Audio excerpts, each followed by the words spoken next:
let me ask the question again. Now, I know you're just as good at jazz as you are at blues. How did that happen? Well, as the years went on, I played blues so long, then I wanted to try something different. So I just basically went on from the blues and started learning jazz chops. I'm self-taught. Everyone knows that already. If you know anything about my music, I've been around. I know anything about it. So I just went on to work on jazz licks and jazz chops and connect all the dots. And somehow I got it all to work. Right. So you are self-taught now. Was it hard teaching yourself like really intricate moves on the guitar? Like no, it's something I always wanted to do. I've always had a passion for it, so I just took it as it came, man. I just worked along with it. Somehow I got through it, and now I'm here doing it. Right. This is it. Right. Who are some of your favorite blues artists? Well, of course, B.B. King would have to be one. Right. Muddy Waters, Howlin' Wolf. This just goes on and on. Right. Now I know that you played with Pine Top Perkins for a while. One of the greats. And oh man, he was like one of the funniest, friendliest guys you probably ever want to meet. Right. Yeah, I just loved him. How'd you connect with him? Well, they found me. Believe it or not, they found me. They needed a guitar player. After Pine Top decided to go solo, basically on his own, after Muddy Waters, man, he came and they found me.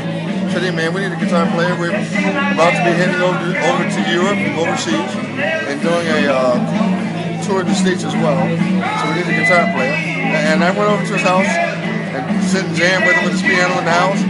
And that was it. Wow. You only played for them for a year. Why did you? 1 year, bro. Because after that year, I had my own band. I started cutting my own records. And I was back overseas doing my own thing within that next year. Because, see, Pine Top, they're traditionalists. They were playing what they played, and I was everywhere. I was all across the board. Right. How about Hubert Summerlin? He just passed away. Hubert, man, he was a great guitarist. Did you ever come in contact with him? Oh, I've been knowing Hubert forever.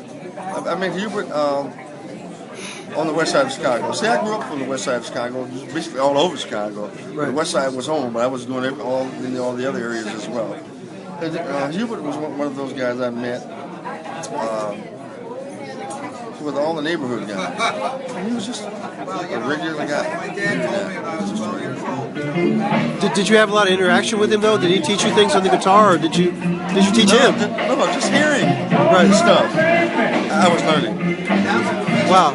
When you hear those guys, whether they actually give you lessons or not, or set you down, or showed you corners or anything, you've heard all the music and stuff through records, so that's where you get it from anyways.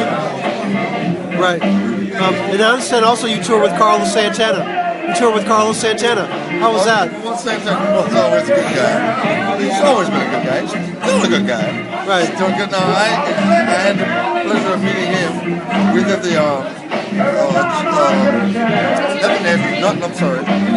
we were in East France together. And we kind of hooked up with him, with a young woman by the name of Patrice Rush. Very good singer, had a top 40 hit out, sometime in the 70s, I believe, or 80s. And I had the pleasure of hanging out with him and Chuck Mangione and a bunch of other guys. We just kind of like all that thing together. Right. Festival. Did you interact much with Carlos Santana? Did you teach? Not really, because he was a busy guy. He had a lot of things going on in his life. Right. He was doing what he had to do, and I was doing what I had to do.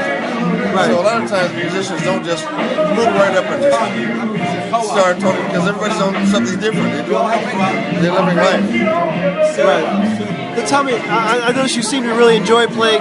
You did an instrumental back a little earlier in the night. You seem to really enjoy doing the instrumentals. Well, that's basically where I am. My guitar. The singing came much later. Right. The guitar is really where I'm at. I play guitar. Right.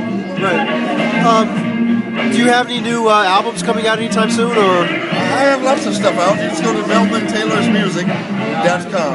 Right. Go to the YouTube channel, YouTube site, all the same stuff. You'll find wherever I'm at and whatever I'm doing. Right. What happened with the Slack Band? Well, the Slack Band is back in Chicago.